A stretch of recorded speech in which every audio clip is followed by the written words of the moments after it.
Mereka akhirnya menemukan satu area dekat Groom Lake di Nevada. Area ini yang kemudian diberi nama Area 51 dan menjadi wilayah khusus tempat uji coba pesawat U2. Nah, kalau lo tanya dari mana asal nama Area 51, kebetulan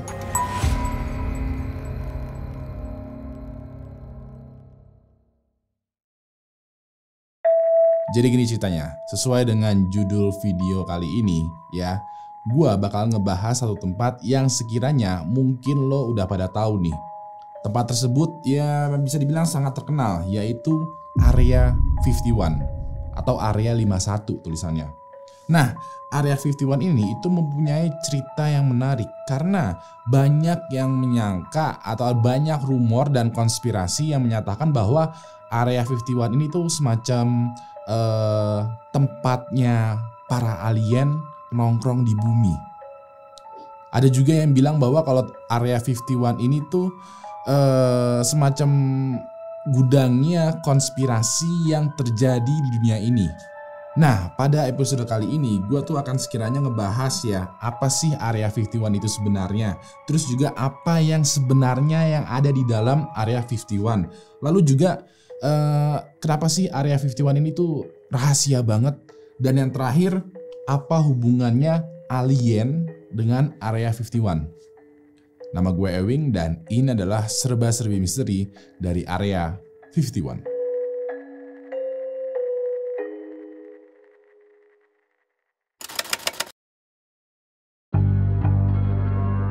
Oke, pertama gue bakal ngebahas nih sekiranya apa sih Area 51 itu.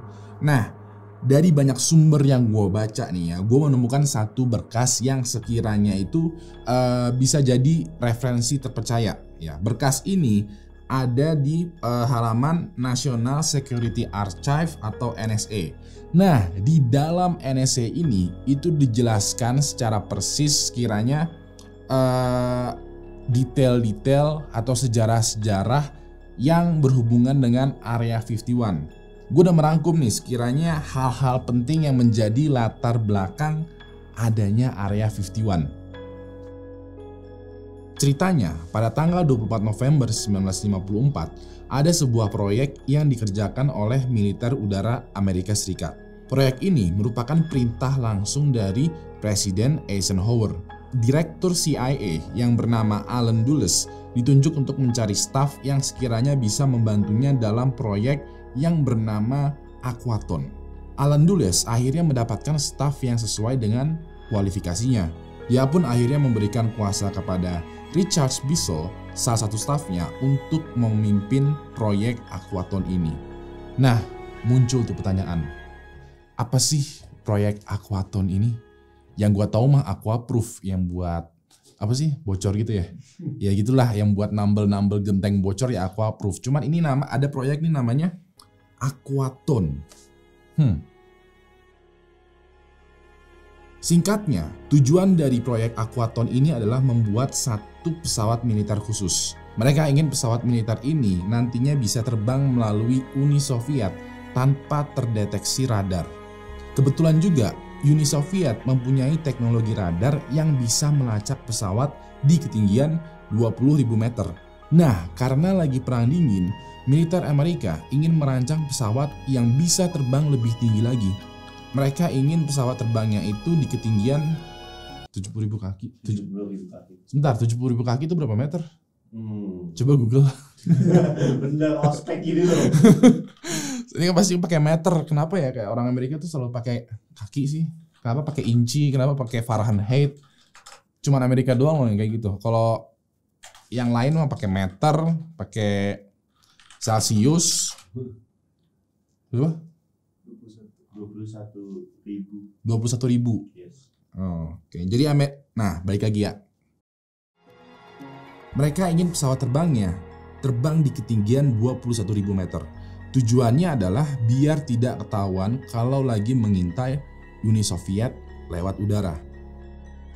Bisa dibilang ya, ini proyek yang penting buat Amerika karena pada saat itu situasinya adalah di tahun 1950-an ya. Itu situasinya adalah perang dingin yang terjadi di antara Amerika dan Uni Soviet. Kalau agak sedikit flashback ya ke sejarah, kan lo tahu tuh 1945 Perang Dunia II berakhir dengan Amerika itu ngebom atom, yang ngebom nuklir Hiroshima sama Nagasaki. Nah, ketika bom itu dijatuhin, negara-negara lain itu ngelihat, oh ternyata Amerika tuh punya senjata yang sangat kuat, yang sekiranya satu bom dijatuhin, satu kota hancur gitu, dan efeknya pun lama. Ini bahkan dua bom langsung dijatuhin dalam satu hari, yang artinya mungkin Amerika di rumahnya itu punya lebih dari 2 bom. Negara yang satu lagi yang lagi terkuat pada saat itu adalah Rusia, Uni Soviet ya dulu. Itu kayak ngelihat, ternyata Amerika attack-nya kuat juga nih. Otomatis Uni Soviet pada saat itu langsung kayak, ya udahlah, gua menutup negara gua dan akhirnya meningkatkan pertahanan negara. Otomatis dia langsung kayak merancang sebuah radar yang sekiranya tuh bisa mendeteksi pesawat sampai ke 20.000 meter di atas permukaan laut.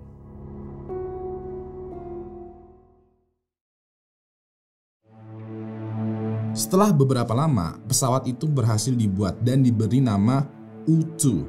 Pada 12 April 1955, mereka menentukan wilayah untuk menguji cobakan pesawat ini. 4 orang yang penting yang terlibat dalam proyek ini lalu berunding. 4 orang tersebut adalah Richard Bissell, Kolonel Osmond, Kelly Johnson, dan Tony LaVier. Mereka akhirnya menemukan satu area dekat Groom Lake di Nevada. Area ini yang kemudian diberi nama Area 51 dan menjadi wilayah khusus tempat uji coba pesawat U-2. Nah, kalau tanya dari mana asal nama Area 51, kebetulan ya di Nevada itu, area yang ada di Nevada itu dinamain sama area terus angka. Jadi area 51, area 51 kebetulan aja tempat pangkalan militer untuk uji coba pesawatnya ini itu ada di area 51. Jadi ada tuh area 1, area 2, area 3, seterusnya sampai akhirnya tuh area 51. Nah, keberadaan area 51 itu sebenarnya masih dirahasiakan sama publik. Jadi tidak diumumkan di publik bahwa itu bakalan dijadiin pangkalan militer. Cuman publik pun sadar, namanya juga ya tetangga gitu, kayak wah tetangga lagi ngebuat pangkalan militer nih, pasti ngeliat dong. Jadi kayak tetangga tahu, tapi emang nggak sengaja disebarin sama pemerintah bahwa area 51 itu diletakkan di sana. Di dalam area 51 ini ada landasan pacu sepanjang 3,7 km. Total besar kawasan area 51 yakni seluas 2,9 juta hektar. Terus juga ada pagar berduri dan penjaga militer di setiap sudutnya. Bisa dibilang area 51 ini dipagar dan dijaga dengan kuat. Ngomong-ngomong soal dijaga dan dipagar dengan kuat, ya area 51 ini kebetulan dijaga sama militer khusus. Militer khususnya itu bernama Chemoduts.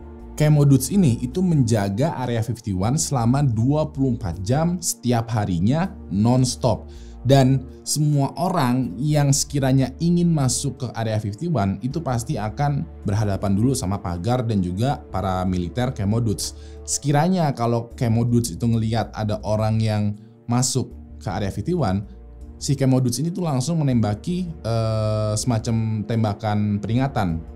Tapi kalau sekiranya ketika ditembakin tembakan peringatan itu orang penyusup nggak diem, nggak berhenti, si Chemoduts itu nggak akan ragu-ragu untuk langsung menembak mati si penyusupnya. Bisa dibilang ya area 51 ini itu nggak bisa sembarangan orang itu masuk. Bahkan area 51 ini tuh juga nggak bisa diakses dengan mudah. Anggota militer yang sekiranya punya kepentingan untuk pergi ke area 51 itu mesti menggunakan pesawat menuju area 51, take off dari Las Vegas, terus landing di area 51. Nah ini nih bagian yang unik nih. Jadi pada tahun 2013 CIA itu baru mengakui secara resmi kalau area 51 itu udah ada sejak 1955. Ya. Jadi kayak semacam aneh aja sih menurut gua. Kayak publik itu udah tahu kalau tahun 1955 itu ada semacam area yang namanya area 51 yang terletaknya di Nevada. Tapi CIA baru mengakui kalau emang ada area 51 di Amerika itu tahun 2013. Kayak dari tahun 55 ke tahun 2013 itu kemana aja? Singkat cerita ya, situasinya jadi begini. Area 51 itu tahun 1955 tuh udah ada, tapi baru diakui di tahun 2013. Nah, selama 55 sampai 2013, itu masyarakat sudah ada semacam kecurigaan nih. Kok di sana ada semacam area terlarang yang nggak boleh orang masuk, yang istilahnya adalah pangkalan militer tapi sangat rahasia. Dari rahasia ini kayak orang-orang kayak, apa sih rahasianya? Jadi kepo, jadi kayak penasaran, kayak lo melindungi tempat itu dengan sangat-sangat protektif, berarti ada sesuatu yang berharga di area 51. Nah, dari situlah muncul rumor-rumor konspirasi-konspirasi yang ada di area 51. Salah satu konspirasi yang menarik nih adalah area 51 itu dikaitkan dengan alien. Sebenarnya ada dua peristiwa yang ngebuat area 51 itu terkait banget dengan alien. Pertama adalah insiden Roswell, terus yang kedua adalah pengakuan Bob Lazar. Nah, gue bahas dulu nih sekarang insiden Roswell. Jadi pada tahun 1947, koran Roswell Daily Record itu menyebutkan kalau Angkatan Udara Amerika Serikat itu berhasil menangkap UFO dan alien di kota Roswell. Cerita ini berawal dari seorang peternak yang pergi buat memeriksa hewan ternaknya. Taunya dia malah menemukan puing-puing besi yang cukup mencurigakan. Lalu dia lapor ke pihak berwajib dan keesokan harinya muncul berita di koran Roswell. Koran Roswell menuliskan beritanya bahwa UFO telah jatuh ke kota Roswell. Dari koran ini ya, penduduk kota Roswell itu langsung heboh dan menyimpulkan bahwa UFO itu beneran jatuh dan ada alien di UFO-nya itu. Dari sini juga berita tentang UFO dan alien itu menjadi trending topik di kota Roswell dan juga di Amerika Serikat. Tapi pemerintah Amerika Serikat itu membantah semua klaim mengenai UFO dan alien. Yang pemerintah Amerika bilang bahwa yang jatuh itu bukanlah UFO atau alien, melainkan semacam balon cuaca.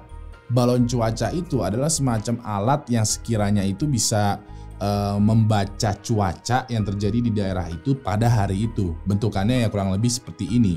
Gua sendiri sebenarnya masih belum paham nih tentang balon cuaca itu sebenarnya apa. Tapi si official statement dari pemerintah Amerika bahwa yang jatuh di kota Roswell adalah balon cuaca. Anehnya, Times.com, semacam situs berita, bukan Times.com, Time doang, Time.com menuliskan kalau puing-puing yang ditemukan itu adalah serpihan dari pesawat Uni Soviet yang jatuh di kota Roswell.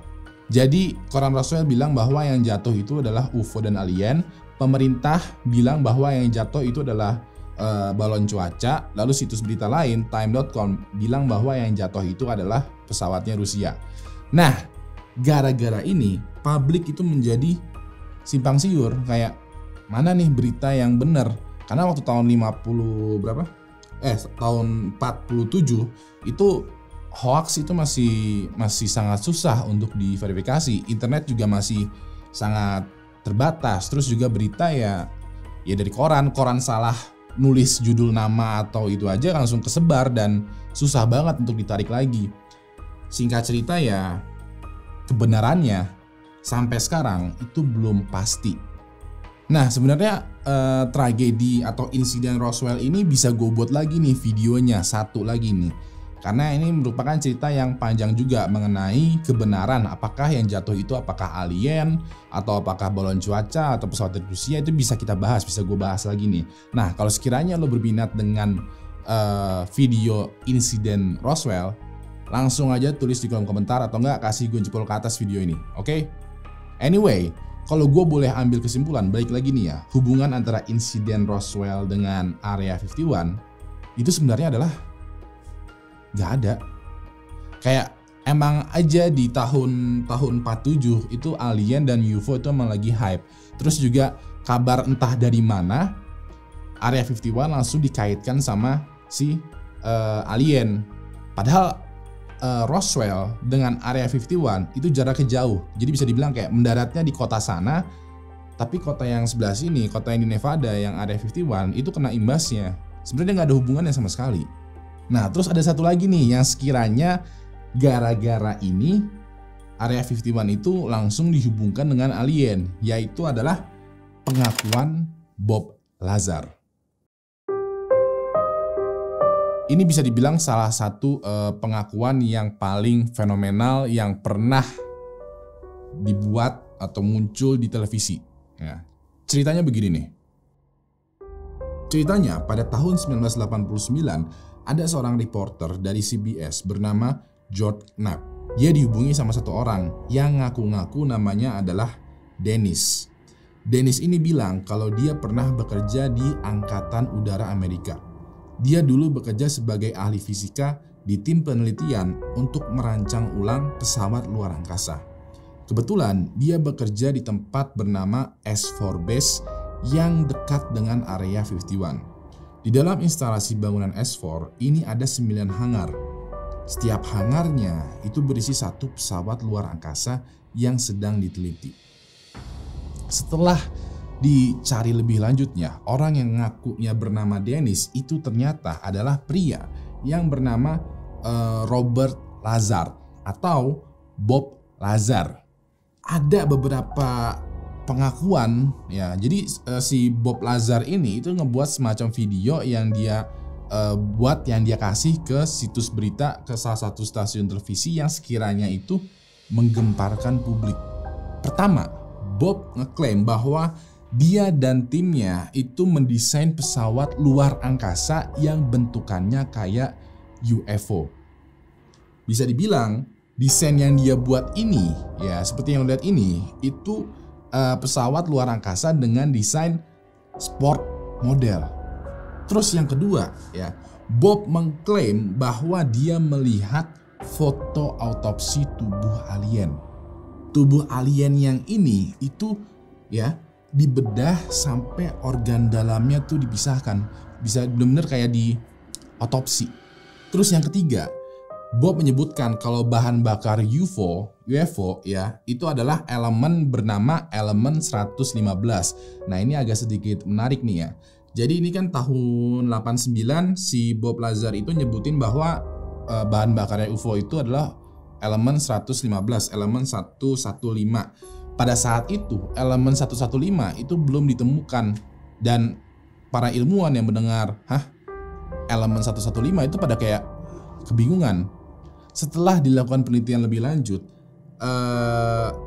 tahun 2003 Rusia itu mulai menyelidiki tentang elemen 115 itu apa. Dan di tahun 2013 akhirnya elemen 115 itu ditemukan dan masuk ke dalam tabel periodik. Elemen 115 itu dinamakan Moscovium. So ya, itu adalah 3 pengakuan dari Bob Lazar. Bisa dibilang adalah Bob Lazar ini semacam orang yang ngakunya itu pernah kerja di Area 51. Kerjaan dia adalah semacam merekonstruksi pesawat-pesawat alien UFO gitu yang digunakan untuk sebagai militer Amerika. Terus juga dia juga mengaku kalau dia itu pernah ngelihat alien yang lagi diotopsi. Cuman sayangnya nih ya, sampai sekarang kebenaran mengenai apa yang diucapkan oleh Bob Lazar itu tidak bisa dibuktikan. Setelah dicari lagi informasi lebih lanjut, ternyata nggak ada catatan asli tentang riwayat pendidikan dan juga pekerjaan dari Bob Lazar. Terus juga bisa dibilang banyak ucapan-ucapan dari Bob Lazar, kesaksian dari Bob Lazar itu yang tidak nyambung dan tidak ada bukti kebenarannya. Salah satunya kebenaran yang dia ucapkan adalah ucapannya. Jadi kayak ucapannya itu nggak bisa dibuktikan secara bukti fisik.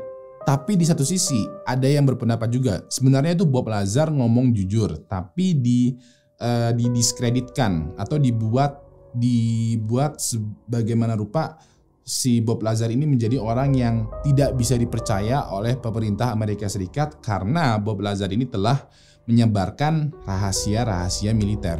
Bisa dibilang sih ya, kalau ngomongin rahasia, Area 51 itu wajar untuk dirahasiakan. Kenapa? Karena Area 51 ini pada dasarnya adalah pertama, pangkalan militer Angkatan Udara Amerika Serikat. Terus yang kedua adalah pusat penelitian untuk pesawat milik Amerika Serikat. Otomatis kalau udah ada dua ini antara pangkalan militer dan juga pusat penelitian, pastinya dirahasiain dong dari publik, karena supaya musuh-musuhnya Amerika Serikat atau negara tetangganya Amerika Serikat atau aliansi koalisinya nggak ada yang tahu nih seberapa jauh, seberapa canggih, seberapa kuat, seberapa hebat, seberapa cepat pesawat yang dibuat oleh militer Amerika.